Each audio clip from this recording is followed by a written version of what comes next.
Pra tu ver como é que eu era peca. Bebia, fumava e fazia outras coisinhas a mais e chegava no campo e corria. Hoje em dia os caras não fazem porra nenhuma, não tem sangue pra correr, velho. Se eu sou ele, eu abraçava o Jorge Jesus pra sempre, porque ele não vai ter um esquema tático desse e um time desse em lugar nenhum. E uma coisa que eu vi o Jorge Jesus falando, ele dizendo que mesmo ele estando mal, é um jogador que ele não tira. Então eu não precisava de ninguém me levar, não. Eu mesmo ia sozinho. E eu não gostava que ninguém me caguetasse, velho. Porra, quando o nego chegava pra pensar em me caguetar, eu já falava, ó, saí ontem, tô fudido, eu vou ficar deitado aqui na maca. O Fluminense foi minha mãe que me pariu, o Vasco foi a mulher com quem eu me casei, que nasceram meus filhos e tudo mais, o Botafogo foi uma fé e o Flamengo a piranha gostosa que eu não comi.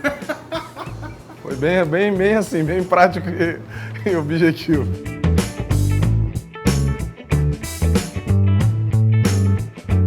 Bom, eu só vou parar de ser julgado quando eu morrer. Aí vamos falar, aí eu acho que vão ter mais homenagem pra mim, porque em vida ninguém faz, né? Aí quando o cara morre, começa a homenagem pra lá, pra cá, enfim. Mas eu sou feliz, cara. O importante é isso. E vou te falar mais sobre aquele negócio assim, tu sempre fumou? Teve um dia que um cara perguntou assim pra mim, pô, tu fumava quando jogava? Eu falei, pra tu ver como é que eu era peca. Eu bebia, fumava e chegava lá em campo, bebia, fumava e fazia outras coisinhas a mais e chegava em campo e corria. Hoje em dia os caras não fazem porra nenhuma, não tem sangue pra correr, velho. Aí ele falou, eu falei, não, eu parei de jogar e comecei a fumar. Não tem como, né? Do cara parou de jogar. E isso foi mais na Europa mesmo, começou lá. Eu comecei lá em Portugal. Começou lá? É. Eu e uma porrada, tá? Eu e um monte, eu e um monte. Era mais normal lá? É. Hoje em dia eu fumo menos, inclusive é uma coisa que eu quero parar, porque isso realmente não é legal. Não é legal pra quem segue uma carreira que depende do seu próprio corpo. Mas, fazer o quê? E nunca escondi isso de ninguém não, tá? Todos os lugares todo mundo sabia. Eu não escondia não. É lógico que a gente não dava... Não fazia isso com muita transparência, por exemplo, a qualquer lugar, a gente tomava alguns cuidados. Mas você vê que outros jogadores aí também, e são vários. Eu não vou falar quem faz, cada um fala da sua vida. Mas porra, era o meu momento de dar uma relaxada à noite na concentração, quando eu não conseguia dormir, eu falava, pô, O Zidane fazia, né? O Zidane. Pô, outro dia saiu o Ronaldo Fenômeno. Eu tô falando dos que saíram, por isso que eu tô falando, porque os que nunca falaram que são enrustidos, eu não vou falar. Mas tem um monte aí também, que bebe na concentração, faz os caralho. Ele me encontrava lá. Eu não precisava de ninguém me levar, não, eu mesmo ia, sozinho. E eu não gostava que ninguém me caguetasse, velho. Porra, quando o nego chegava pra pensar em me caguetar, eu já falava, ó, saí ontem, tô fudido, eu vou ficar deitado aqui na maca. Como é que era a resenha? A resenha é normal, de balada, de noite. Mas no outro dia era profissional, porque na época ele era meu diretor. A balada atrapalha mais o jogador? Faz bem pro jogador? Hoje em dia atrapalha pra caralho. Posso falar? Porque a época mudou muito. Fala o que você... A época mudou muito. Hoje em dia o cara tem que ser muito mais atleta, tá? Não que eu não tivesse sido e os jogadores da minha época não foram. Todos eram atletas. Mas hoje a exigência está muito maior. Não que o cara, por exemplo, não agora com esse coronavírus, mas, porra, tá na folga nas férias. Aí ele pode curtir esses momentos de lazer, mas mesmo assim, nas férias, hoje em dia, o cara vai pra casa com um padrãozinho de treinamento que ele tem que fazer durante as férias. Na minha época, ninguém ia fazer. Então, hoje em dia, pra você ver, o cara tem que chegar num nível de musculatura, de padrão físico, para ele começar a ser introduzido numa pré-temporada. Fábio Santos do São Paulo. E aí, como que foi isso? Porra, por incrível que pareça, o Fábio é um amigaço que eu tenho. E o pessoal fala que a gente saiu na porrada, pelo contrário. Ele, no dia a gente chegou, eu e ele, Adriano, travado na concentração. Ele queria, a gente tinha tomado alguns Danones, né? Aliás, vários, por sinal. E a gente não queria deixar ele embora, ele naquela coisa de ir embora. Aí ele foi, tirou o relógio, tacou, ia pegar na Adriano, Adriano baixou e pegou. Foi a única coisa que aconteceu. Um relógio que ele atirou na hora que ele ficou nervoso. E eu levei ele em casa e assim, depois, mesmo assim, ainda fomos afastados do elenco, enfim. A verdade é essa. Quem falar coisas diferentes disso é mentira. Hoje em dia o cara já chega pro profissional com 3 telefones de celular. O cara tem 2 orelhas. Aí tem 3 telefones de celular. Já ganhando um salário que na época a gente tinha que ganhar um salário X, mas você tinha que bater meta de tantos gols, tantos não sei o quê, tantas convocações na seleção de base, tantos jogos no profissional para você chegar lá e renovar o contrato. Hoje em dia o cara já sobe, pô, a indústria, né, desse mercado do futebol tá tão mais fácil. Se você não jogar aí, o empresário que tira com 12, 13 anos já te leva para outro lugar. Então antes não tinha muito essa opção. Então você tinha que enraizar em algum lugar. E hoje em dia, dificilmente você vai ver um jogador como o Rogério Ceni e o Marcão no Palmeiras, de ficar São Paulo e Palmeiras a vida inteira. Hoje em dia é difícil. Quando eu subi profissional, nem carro eu tinha. Hoje em dia, um cara que já é um dos destaques da categoria já sobe rico, vamos dizer assim. Já sobe com um salário que provavelmente quem está cursando uma faculdade vai começar a ganhar próximo ou parte disso com seus 36, 37 anos, que é quando o cara está parando de jogar. Então, assim, o jogador de futebol, ele ganha dinheiro antes da maturidade. Porque, como eu falei antes, essa pessoa que está maturando numa faculdade, ela está se preparando para ganhar dinheiro. Cada vez mais. E cada vez mais. E depois que dos 30 e poucos, ela continua até... Ela tem uma margem maior que o jogador de futebol não tem. Por isso que ele tem que administrar bem esses ganhos para não ter dificuldade no futuro. Porque também passa muito rápido. Eu, com 26 anos, eu já não tinha mais o empresário, o agente em si, né? Eu já fazia essa gestão da minha própria vida. Que eu acho que o jogador de futebol, o dia que ele entender que o empresário nada mais é do que um funcionário que ele tem, e não é o empresário que tem que ditar o que você tem que fazer, é óbvio que o empresário tem o seu papel, não estou desmerecendo o segmento do empresário. Mas hoje em dia se inverteu muitos papéis, e o jogador, se ele botar na cabeça que se ele não jogar não existe empresário, então as coisas vão mudar de padrão. E eu vejo muita gente invertendo esse processo, entende? Foi um início, digamos assim, que avassalador, né? Foi muito rápido, realmente, as coisas aconteceram muito rápido. Eu lembro que um dia eu estava na escola e me ligaram, você vai pro profissional amanhã, sabe? E foi tudo assim, eu falo para algumas pessoas mais próximas que de um dia para a noite eu não existia pro futebol, né? E aí te botam no Maracanã, te dão uma camisa 10, aí você vai e faz um gol contra o Flamengo.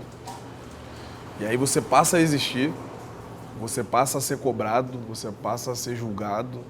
E às vezes eu me pergunto, será que me prepararam para tudo isso? Né? Será que cumpriram essas etapas todas comigo? Então eu como queimei etapas, eu vejo o mundo te julgar muito, querendo que você tenha educação, que você se comporte bem. Então, se você parar para analisar com 20, 22 anos, o jogador de futebol ainda é uma criança. Ele é um menino para a vida, né? E aí você comete erros, comete falhas, mas nada dentro que fuja da normalidade, que eu acho que os acertos e os erros foi o que me fizeram chegar até aqui onde eu tô. Um cara pronto, mas nem tanto? Já foi para Portugal? Eu acho que eu caí no lugar certo na hora certa. Pouca gente sabe, eu ia pro Benfica. E quando o Mourinho me viu jogar aqui contra o São Paulo no Morumbi, né, ele acho que veio para olhar o Ricardinho, se eu não me engano, na época. O Ricardinho já era pentacampeão do mundo e eu um garoto ali começando. E eu joguei muito bem nessa partida.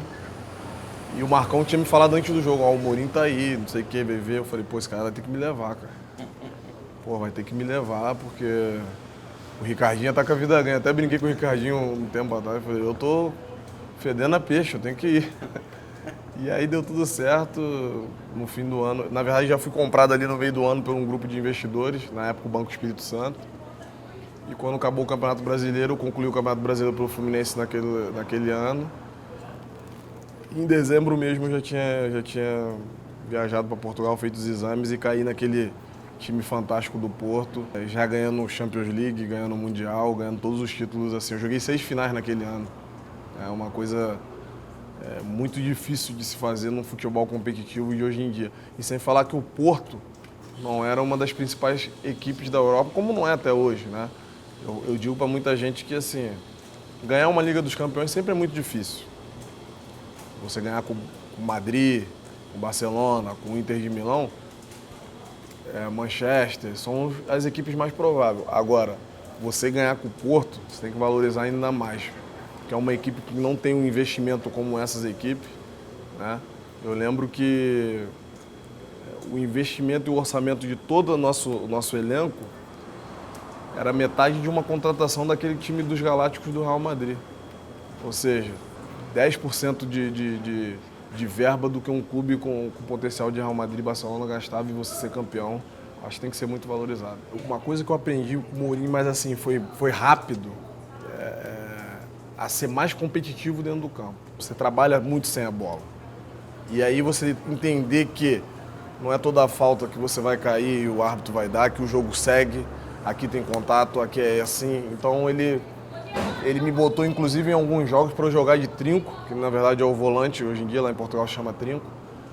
E eu não entendia nada. Eu falei, porra, esse cara me contratou, jogava do meio para frente, às vezes jogava até de atacante.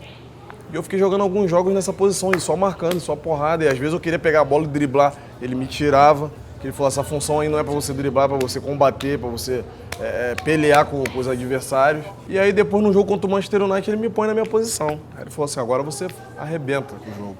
Porque eu te preparei você sem a bola. E com a bola você já sabia, eu não preciso te ensinar a jogar a bola. Só precisava te adaptar na educação tática que eu tenho para a equipe. E a gente não é tão educado taticamente quando nós chegamos na Europa. Por isso que muito jogador vai e vem. Hoje você tem muitos gigantes e você tem muitas equipes que têm muitos parceiros financeiros. Então, eu vim por um grande gigante. Eu saí do Porto, vim para o Corinthians, que era a MSI de parceiro, que era só dessa forma que eu teria condições de voltar ao Brasil, né? Porque me pagava até mais do que eu ganhava na Europa. Então, foi a opção que eu tive outras escolhas. Eu tive o Atlético de Madrid e o Paris Saint-Germain, que não eram como hoje. E aí eu ia trocar o Porto por uma dessas equipes na época, não... Mas enfim, eu não arrependo das escolhas que eu fiz, não. Mas tem uns babaca ainda que falam que eu tive sorte na vida, eu fico, puta que pariu, velho. Eu joguei com quase 20 anos, então eu fico pensando assim, 1, 2, 3, 4, 5, 20 anos, 20 anos de sorte. Porra, é sorte pra caralho. Provavelmente nunca tocaram numa bola. Né? Exatamente. E aí às vezes tu vai entender o porquê que as pessoas tentam depreciar os teus feitos. Aí um dia eu brinquei com um cara que veio me entrevistar, que eu não vou nem citar o nome. Eu falei, sabe o que eu vou fazer? Eu vou jogar na Mega Sena e no bicho, pra ver se eu tenho tanta sorte assim. Que é arriscado eu ganhar, velho. Porque, porra, eu tive algum mérito, né? Mérito eu tive porque chegar na Europa, você jogar em equipes assim, os títulos que eu ganhei no Brasil. Então, assim, não foi pouca coisa não. E saindo da onde eu saí, porra, saí lá de Caxias, porra, sem apoio, sem nada. Na época nem chuteira, a primeira vez que eu fui jogar futebol, eu joguei de quichute. Porque hoje em dia as crianças nem sabem o que é isso. Brigamos, aconteceu. Aconteceu? Aconteceu. Ele era folgado? Então, no início a gente tinha um bom relacionamento. A gente até frequentava alguns ambientes junto e tal. Mas depois essa relação começou a desgastar. Eu comecei a perceber outras coisas também, mas assim, que também já foi resolvido isso. E aí acabou da gente brigando. Mas a gente nunca deixou de se respeitar dentro do campo. A gente passou a não... cada um tem as suas afinidades dentro de um grupo de trabalho, que isso é normal, tá? As pessoas hoje em dia deturpam muito essa situação também. O fulano não fala com o ciclano. Não, só porque eu não... Porra, eu tomo cerveja e o cara bebe leite. Eu não sou obrigado a beber o leite dele. Entende? Eu gosto de ir pro pagode, o cara gosta de rock. Eu gosto de samba, o cara gosta de pop, enfim. Então são gostos e individualidades que a gente tem que respeitar. E eu lembro que no dia seguinte, após essa briga nossa, a gente teve um jogo em que todo mundo estava preocupado se ele ia passar a bola para mim, se eu ia passar a bola para ele, e a gente se entendeu muito bem dentro do campo, que é isso que o jogador de futebol tem que pensar, ele tem que funcionar dentro do campo, porque cada um faz dali por diante, se um vai na casa na hora do culto evangélico, na casa do outro, qualquer ritual religioso, isso é problema de cada um. E tanto que eu fiz um gol com o passe dele. E como que foi essa relação depois? Assim, depois era uma relação de respeito mútuo, tanto de mim para ele como dele para mim. Mas a briga, assim, se deu por qual motivo? Se deu num rachão, a gente teve uma discussão, a gente era moleque também, né? Tudo com 20 anos. Aí na hora ele se destemperou lá, acabou me cuspindo e aí quase pega no meu rosto. Ele pegou aqui, aí nós fomos pra porrada. Aí foi isso. Mas dá pra ter essa separação dentro de campo, mesmo Dá, se gostando dá. depois do que aconteceu? Eu acho que eu gostei de todo mundo que eu joguei? Que eu levava todo mundo pra minha casa? Tá, porra, dentro do campo eu tenho que... Eu falar, pô, esse cara aí é um filho da puta fora do campo, mas eu preciso dele dentro do campo. Então eu sempre fui muito focado em relação a essas coisas. E vivi muito bem com quem eu gostava e respeitava quem não é que não gostasse da minha turma ou de mim, é que não compartilhava com os mesmos gostos, entendeu? Então, assim você consegue viver em grupo com mais tranquilidade. Eu falo isso hoje para meus filhos.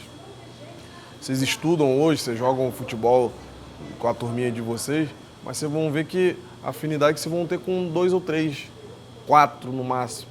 Você vai ver que o seu ciclo de brincadeiras, depois daquelas atividades, são poucos que você vai na casa, são poucos que você quer chamar para dormir na tua casa e que você quer estar junto, os seus aniversários, e você vai você vai ficando com o passar dos anos cada vez mais seletivo. Olha, do que eu conheci lá atrás, ele evoluiu muito para estar na seleção brasileira, porque naquela época lá ele, na minha opinião, era um treinador já vitorioso, mas era um treinador normal. Tanto que hoje eu faço duras críticas a ele, ao sistema de jogo dele, né? Os critérios dele de seleção, porque hoje eu sou analista, então eu tenho que falar isso. Mas foi um cara que teve humildade de reconhecer e parou um tempo e falou, não, vou agregar mais conhecimento, porque as minhas ideias já não estão funcionando. Então isso eu acho muito nobre da parte dele. Eu acho que ele chegou na seleção brasileira, chegou com os títulos que conquistou no Corinthians com seus méritos e tem que bater palma para ele sim. Eu critico muito o não pulso firme dele com os jogadores, sabe? As regalias que esses jogadores têm na seleção, as convocações contraditórias que ele às vezes faz, que fulano tem certa idade, que daqui a um tempo na Copa já não vai ter e outros são convocados. Jogador que joga fora de posição num clube vai convocado para posição e no outro acontece isso e não vai, entende? Eu vou te dar um exemplo bem prático disso. Daniel Alves é um excepcional jogador. Ele joga no São Paulo de meia. Para a seleção ele vai de lateral. O Marcelo é outro excepcional jogador. No Real Madrid teve vários jogos que ele está jogando de meia. Tecnicamente são 2 caras indiscutíveis. Por que o Marcelo não pode ir também? Ser convocado na lateral. Se ele usa um critério para um, ele tem que manter para os outros.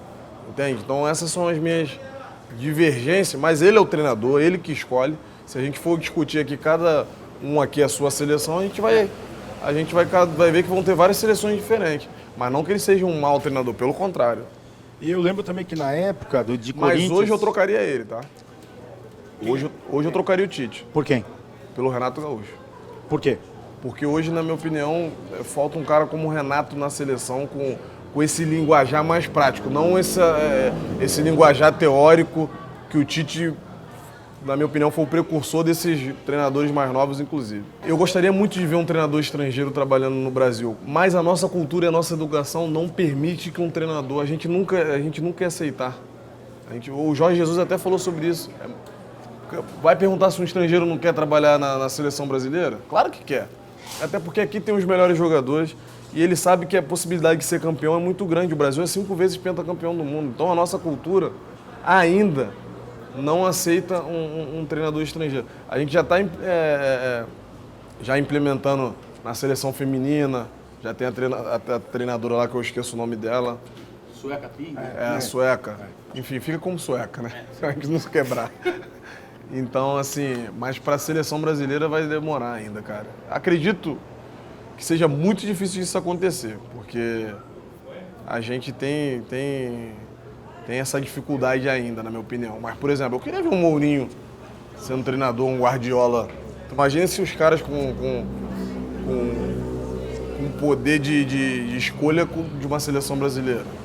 Seria muito legal. Se você não for preparado para estar na Europa realmente, você não consegue triunfar. Hoje ele está muito mais preparado, mas eu acho que ele deve ter pessoas auxiliando a carreira dele também. Se eu sou ele, eu abraçava o Jorge Jesus para sempre, porque ele não vai ter um esquema tático desse e um time desse em lugar nenhum. E uma coisa que eu vi o Jorge Jesus falando, inclusive lá no meu programa, né, na Fox, ele dizendo que mesmo ele estando mal, é um jogador que ele não tira. Então, quando o centroavante atinge esse nível de confiança com o treinador, ele tem que preservar isso, porque é isso que vai dar sustentabilidade para a carreira dele. Se eu sei que eu vou estar mal né? Não que eu vou estar mal todo jogo, mas eu sei que se o dia que eu estiver mal, o treinador já me dá a confiança que não vai me tirar, pode perguntar para qualquer centroavante se ele não quer isso. Então, provavelmente na Europa ele não teria isso, não ia jogar sempre, ia ter sempre rodízio, e, enfim, e aqui ele joga sempre. E hoje está num grande momento, fazendo muitos gols e merece tudo o que está acontecendo. Foi contra o Fluminense, caiu eu e o Deco com as mesmas substâncias. Tinha uma suplementação que eu tomava, né, de uma farmácia, e o que me deram de explicação na época foi uma manipulação cruzada, ou seja, o erro do laboratório. E que naquele momento eu não tenho raiva, não tenho problema nenhum com a instituição Vasco da Gama, tá? O meu problema era com as pessoas que geriam o clube naquele momento, que aí eu não tive apoio nenhum nesse doping, né? E aí tive que buscar eu e minha advogada sozinha, e aí provamos nossa inocência e fui absolvido no fim do ano, então perdi um ano de futebol por causa dessa injustiça. E como que é isso, né? Ficar um ano sem jogar. É muito triste, cara, é muito triste, porque foi um ano que me mataram. Porque tu imagina a coisa que você mais ama de fazer, você ser impossibilitado por uma coisa que não foi culpa tua.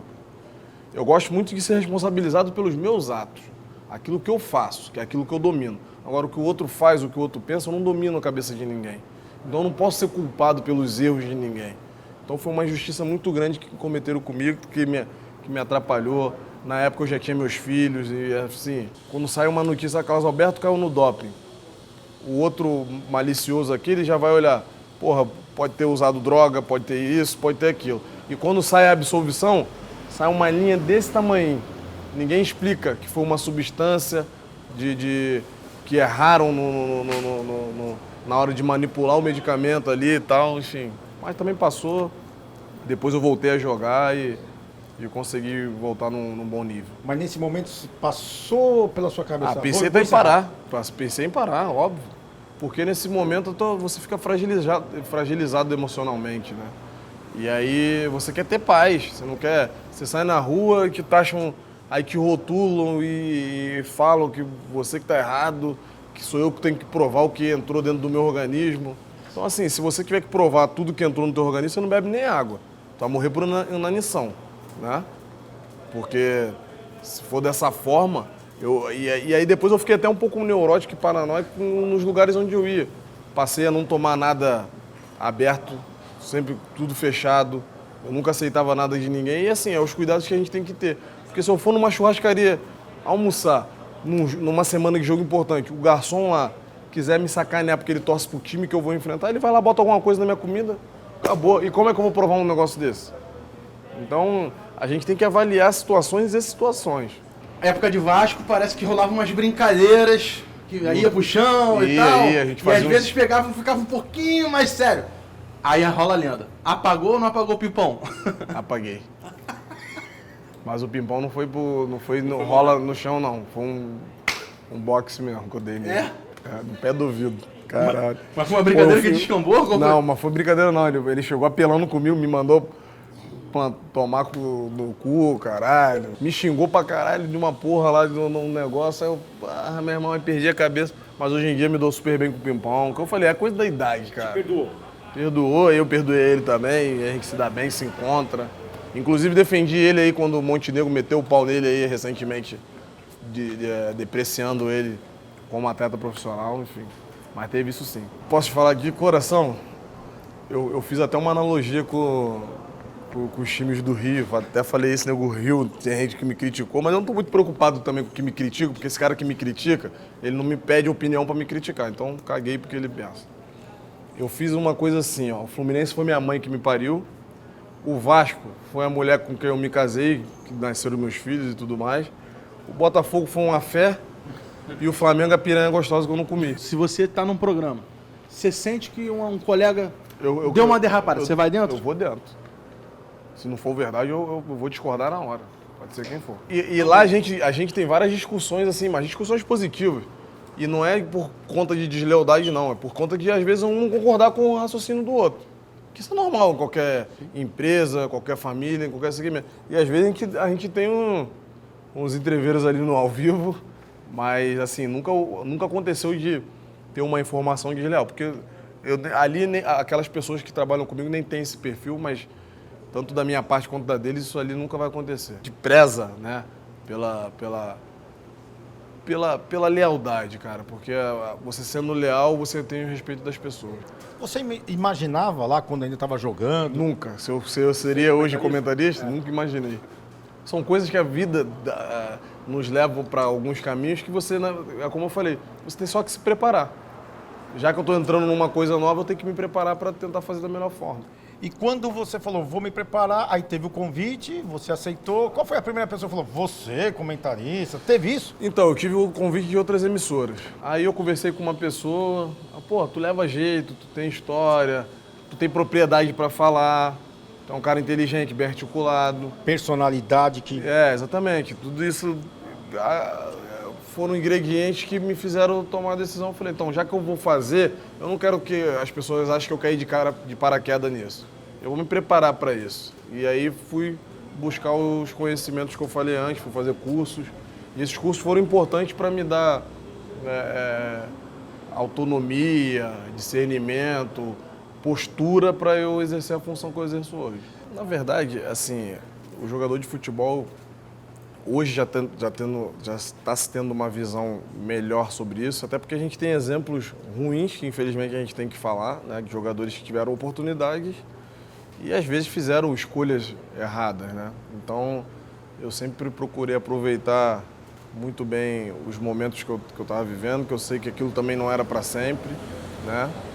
E você tentar fazer as escolhas mais acertadas possível. Não que eu sou melhor que ninguém, é que eu me preocupei com investimentos, com o futuro, com a família, talvez outras coisas que para alguns era importante há 15, 20 anos atrás, para mim não era o principal foco na época. Eu sempre procurei, na minha carreira, eu sou apaixonado pelo futebol até hoje, tanto que eu continuo trabalhando no meio, né, hoje no meio de comunicação, mas eu sempre pensei em estabilizar a vida da minha família, né, porque eu nasci numa situação totalmente complicada, que dificilmente outro menino vai nascer onde eu nasci, com aquelas oportunidades de você conseguir chegar no mais alto nível onde eu cheguei. Poderia ter ido muito mais além, mas aí é aquele negócio do si, né? E se meu avô usasse saia, ele seria minha avó. Então, eu sou muito grato ao que o futebol me deu, às oportunidades que eu agarrei. Eu acho que eu fiz o que tinha que fazer, né? Me diverti, fiz as pessoas se divertirem, marquei meu nome em alguns clubes e acho que meu nome está gravado aí um pouquinho na história do futebol.